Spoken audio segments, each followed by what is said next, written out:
Tervan Saranai. May the Triple Gem bless you. Today we are celebrating the Vesak Full Moon Poya Day.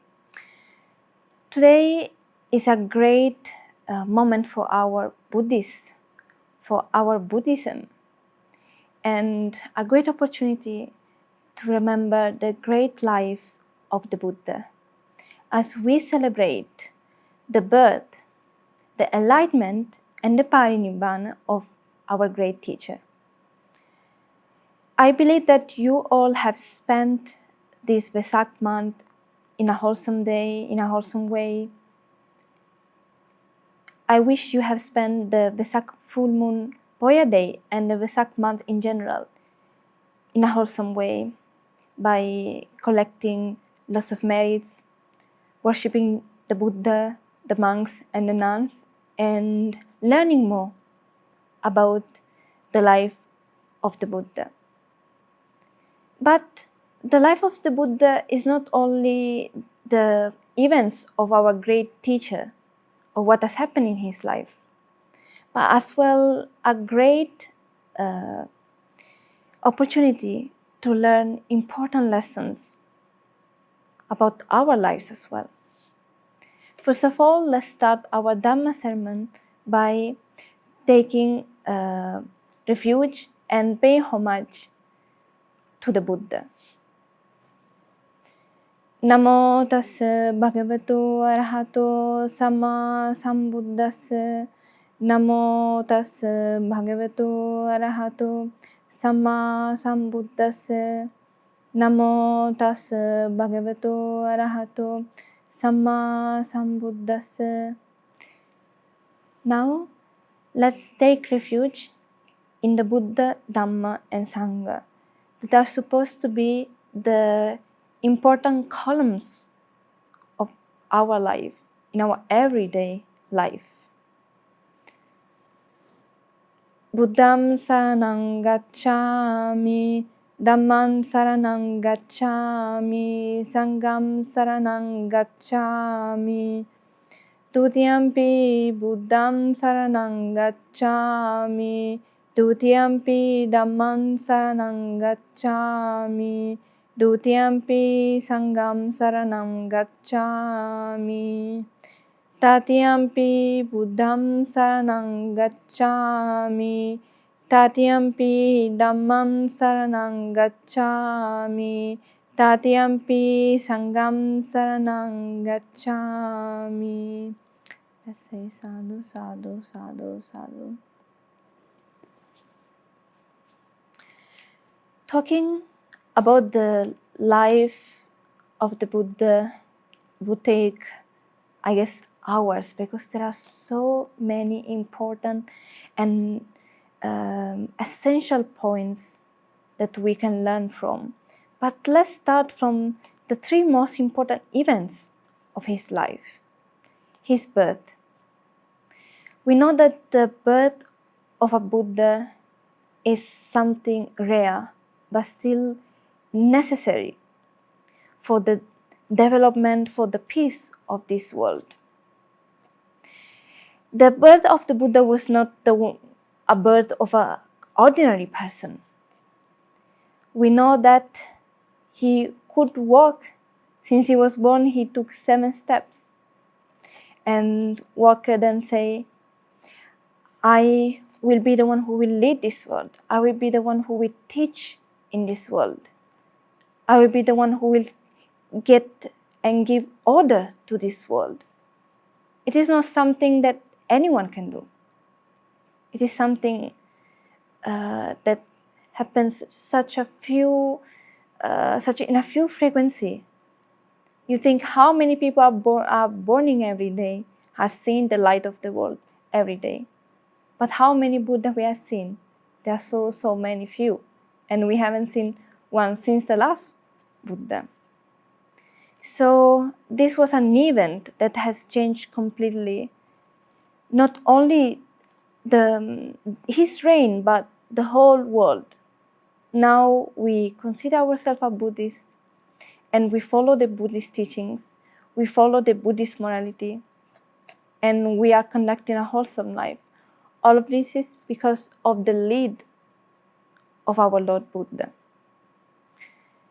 Still, imagine that there is a reality where everything that you want is given, that every wish is granted even before it's formed. There is a place which is perfect, and you have people doing everything for you. You have beautiful clothes, you have delicious food, and so on. This is how the Lord Buddha, who was before Siddhartha Kumara, grew up in such environment.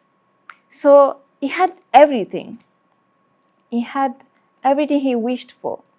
He had the most beautiful girl of his reign, which was Yashodhara. He had also a son. He had everything that a normal person would wish for. But still, his instinct, his destiny, his inclination was to look for something bigger than him, for something that will liberate not only himself but the others. And so, you see, in everyday's life, we always think that if I get a better car, if I get a better house, if I get this or that, I will be happier. I will feel more fulfilled. But this is not so.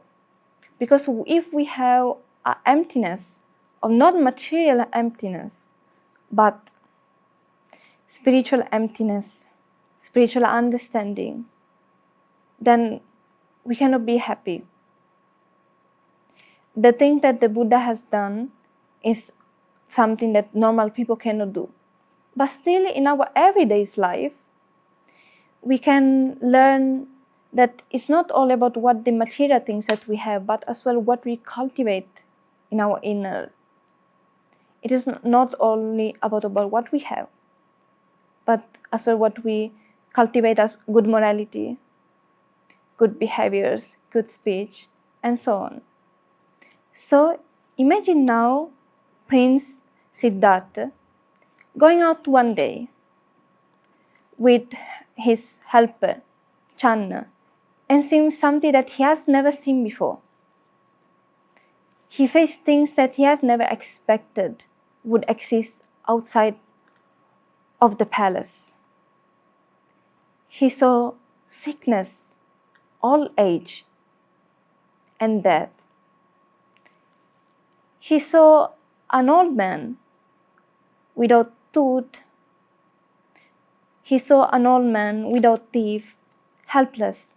And then he asked Channa, "Oh, what happened to him? What's that?" And Channa answered, "That's simply the old age." Then he saw a man lying down on the ground, suffering. And he asked, "And this, what is that? I have never seen that." And he answered, "Oh, sir, this is the sickness." And then he saw a dead body. And it completely amazed him. Say, "What is that? What has happened?" And Channa answered, "This is the ultimate destination of all the living beings." Then those scenes have shaken something in his heart. He understood that there was something beyond the beautiful thing that he has in his palace. And then is when he took the most courageous action that a person could do in his life. He left the palace, saying the last goodbye to the Princess Yashodhara and his son Rahula, looking at them while they were sleeping. And he left for a bigger mission, which was the liberation and the wisdom of all the living beings in this world.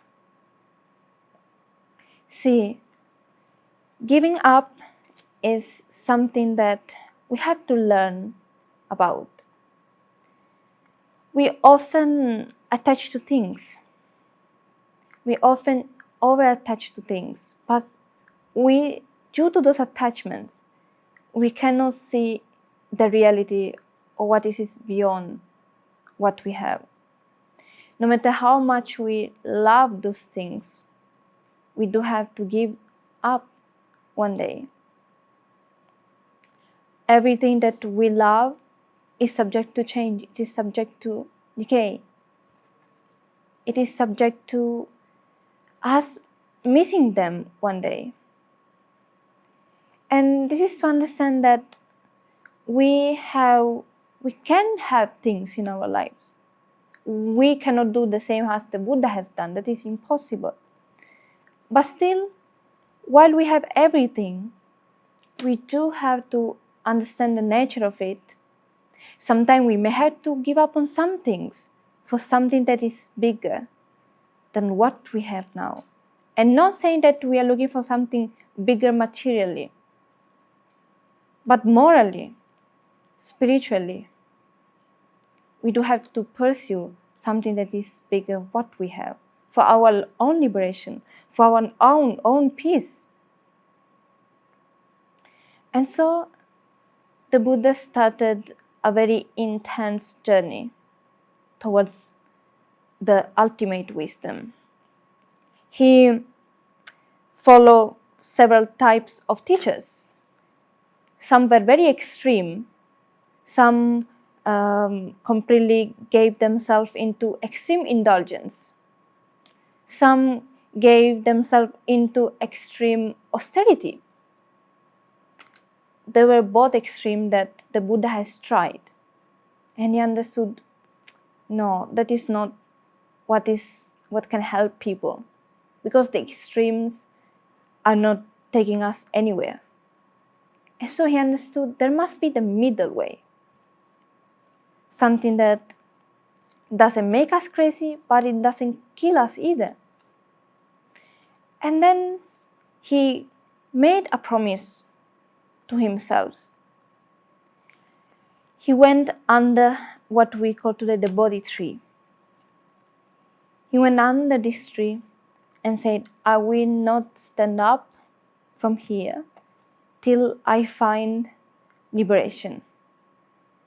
And then he started to meditate, and then we know the story of what has happened. In the moment that he dedicated himself in it, he saw Mara. So what we think of Mara is, we see in arts whenever we speak about Mara, and we imagine it maybe as a terrible monster or something like that. But the reality is Mara is in our minds. It is in our tanha, in our craving. It is in our greed. It is in our desires. It is in our hatred, in our desire for revenge. Mara is there when we try to concentrate ourselves, when we try to do a good deed, when we try to do a good action, but then think, oh, I'll do it tomorrow. No, I won't do it today. I don't want to meditate now. I don't want to go to the temple now. I don't want to learn the Dhamma now.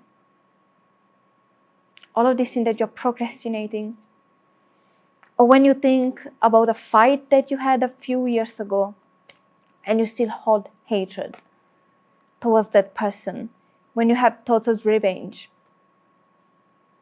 when you are not happy with what you have, when you are not happy with who you have in your family, when you think you want to give up the person that are around you, whether your children or your wife, your husband, anyone for more. All of these are Mara. They are not only the monster that we see in the arts. And Mara tried the best to disturb our teacher, the Buddha, by showing beauty, showing fear, and all of this. But how did the Buddha defeat them? He defeated them with concentration, with decision, with sati, with mindfulness, understanding that all of those thoughts that were arousing in his mind were temporary. They were not self. They were not things that could define him. All of these thoughts, all the flow of thoughts that are coming in our mind every day, they're just temporary. It is about recognizing them and understanding the nature of them and not attaching to them. We need determination for it. That's how the Buddha defeated them, with determination. Determination in our mission, determination in our thoughts, determination in our religious life. But we can do that as well. But we have to be consistent in it.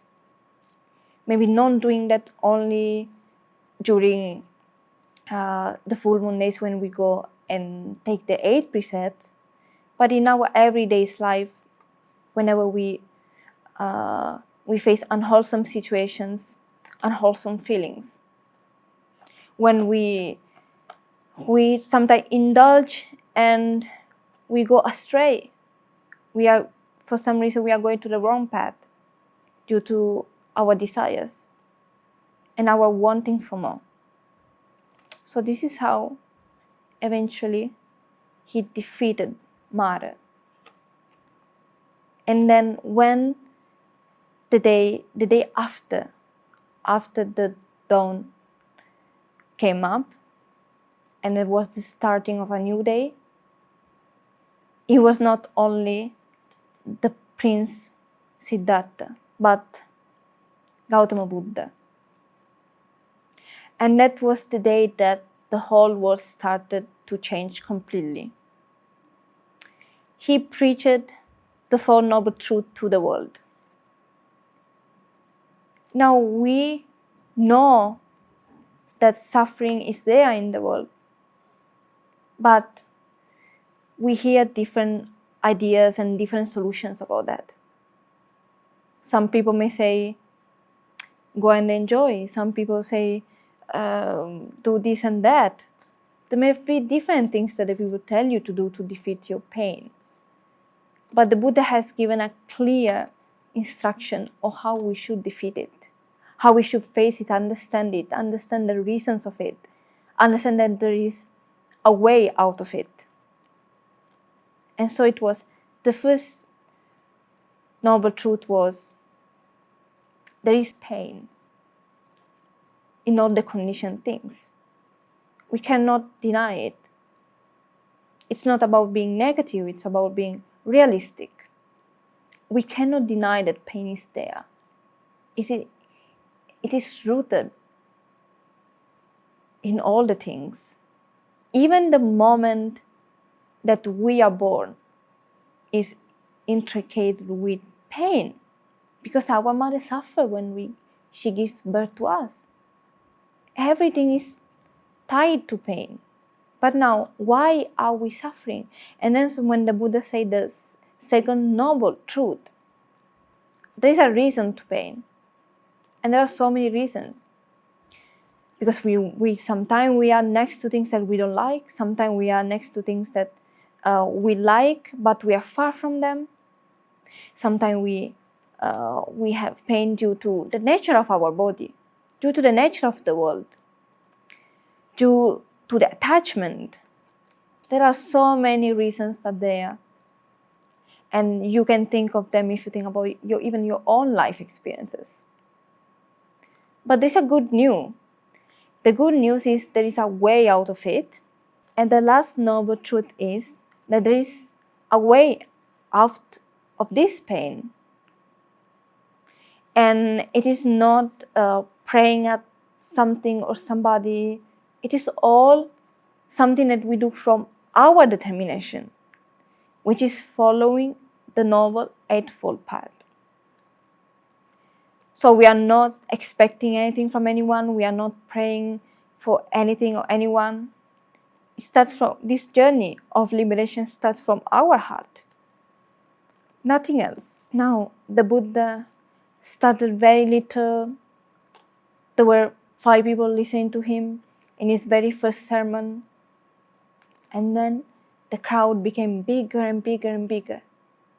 He preached to everyone, regardless of age, gender, caste, or anything, because in Buddhism we all have, as we are humans, we all have the same ability, we have the same potentiality to nirvana. So he even preached to people that were considered untouchables, people who didn't even want to touch them or be near to them. People who came from that caste as well, many of them became monks and nuns. The Buddha never discriminated them due to the place where they were born from, because the Buddha said, what makes you noble is your sila. It is the way you behave. It's not the background that you are born from. And this open mindset, this great compassion, this great wisdom has amazed and attracted millions of people till these days. And see, he has preached and shared his amazing Dhamma to everyone, established a Bhikkhu Sangha, a Bhikkhuni Sangha. For the first time, women were allowed to preach, they were allowed to teach, they were allowed to perform rituals, which was not something that was supposed to happen in a Brahmin society. Women didn't have such freedom and such rights at those times. What the Buddha has done is really revolutionary, although many people don't think about that and may neglect this point. But he has done something great for both women and men. So he has preached for 45 years, changing completely the destiny of this world. And then the last event that we celebrate in this Vesak is the Parinibbana. Then it was a terrible moment for the monks, especially for Anandahimi, who was the closest companion of Lord Buddha. At the age of 80, he felt and decided and got ready for his Parinibbana. It was a very emotional moment for everyone around him. He didn't want them to cry. He didn't want the monks to cry. His last words were very, very touching, but still, these words are always in my mind every day, in every moment. Vaya Dhamma Sankara Apamana Sampadeta, which means work with your own diligence. Everything is subjected to change, so you have to work with your own diligence. Don't waste your time. Work diligently for your own liberation. Think about it. So when he said everything is impermanent in this world, work with your own diligence. Don't waste time. You are the only responsible for what you are doing.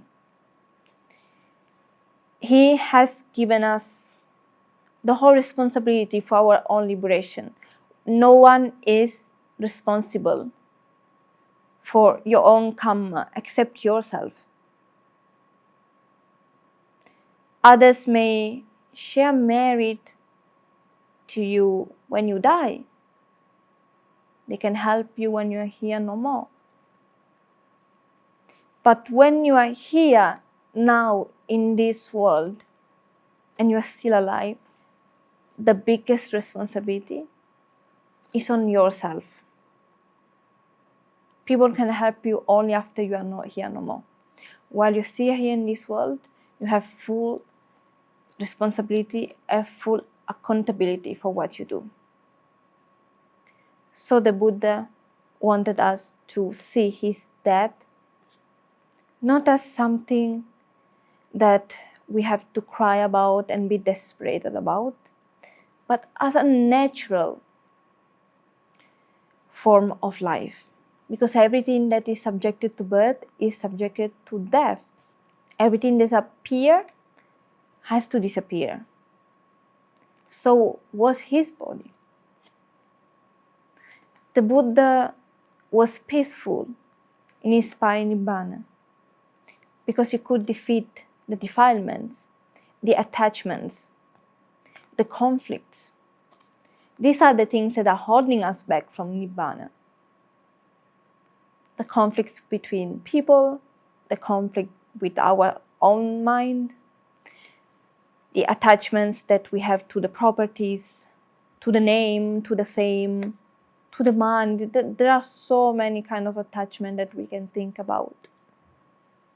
But still, we can make a decision today and start to change something. We can decide to make up our mind and follow the indications of the Buddha, the instructions of the Buddha, not only during this Vesak month, but throughout our whole life. Which means doing good, speaking good, thinking good.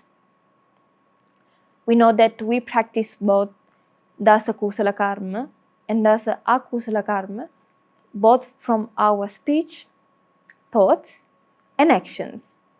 So if we can use these three methods, these three ways, let's use them in a wholesome way. Let's use them in a good way by talking good, not hurting others, not hurting ourselves. And so it is for our thoughts. Let's fill our mind with wholesome thoughts instead of unwholesome thoughts. And so when we fill our mind with good thoughts, we also start to behave well. And we don't hurt people anymore physically. We don't disrespect them. We don't hurt them. So let's make our thoughts, our speech, and our action beautiful. Let's understand that this moment of life, these moments are so important and so rare. Every moment, every second that we are here is a big blessing. And let's use it to live under mindfulness instead of unmindfulness. Let's be careful what we think about. Let's be careful about what we say. Let's put thoughts in it. Let's not just do things in autopilot and not understand what is going around us. Live with full mindfulness and understanding. Let's try to be more compassionate, to have more loving kindness towards the people. Let's not spend our time in hating others, but instead in forgiving, in giving them patience. Although sometimes the moments are hard to do in these moments, but imagine that all the wars that are going on in the world are due to lack of compassion. The world is crying for peace, but still in our small part, we can do something to the people, not maybe to the whole world, but to the people around us. So let's take this Vesak month and this Vesak full moon day, a moment of reflection of what we have done so far, what we have done this year, what we have done the past years, what I have done yesterday that could have been performed better according to Buddhism. Let's take a moment to think and make good arguments and make good propositions for the next days and for our future. Now, before we end this Dhamma sermon, I would like again to send my best wishes and share the merits with the people who have contributed to this Dhamma sermon to make it happen, who have made such a big donation, this donation to the Dhamma, so that everyone has the opportunity to listen about the life of the Buddha and the good qualities of the Buddha. So today I want to thank for the contribution for this Dhamma sermon to Gautami Mananayaka and Daya Gunasekara from the United States, and then Gima Karunaratna and Shashika Ranavira. And still, I would like to transfer my merits to some great people. May these merits be transferred to the late father of Gima Karunaratna, Mr. Gamini Karunaratna, and to her mother, Mrs. Dilani Seneviratna. May these merits be transferred to the late Somanaratna Mananayaka and to Miss Nanda Mananayaka, father and mother of Gautami Mananayaka and grandfather and grandmother of Shashika Ranavira. May these merits be transferred to the late father of Daya Gunasekara, Mr. Karunadasa Gunasekara, and to his mother, Miss Saminona Gunasekara. May these merits be shared with all the departed relatives and loved ones.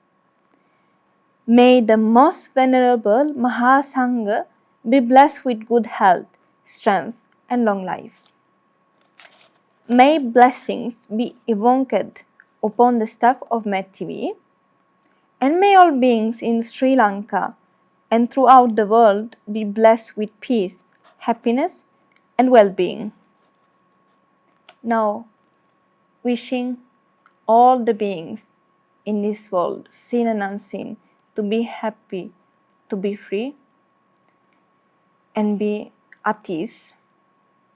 May the Tribhujan bless you, and may you have a blessed Vesak full moon Poya day. Terwan Sanai.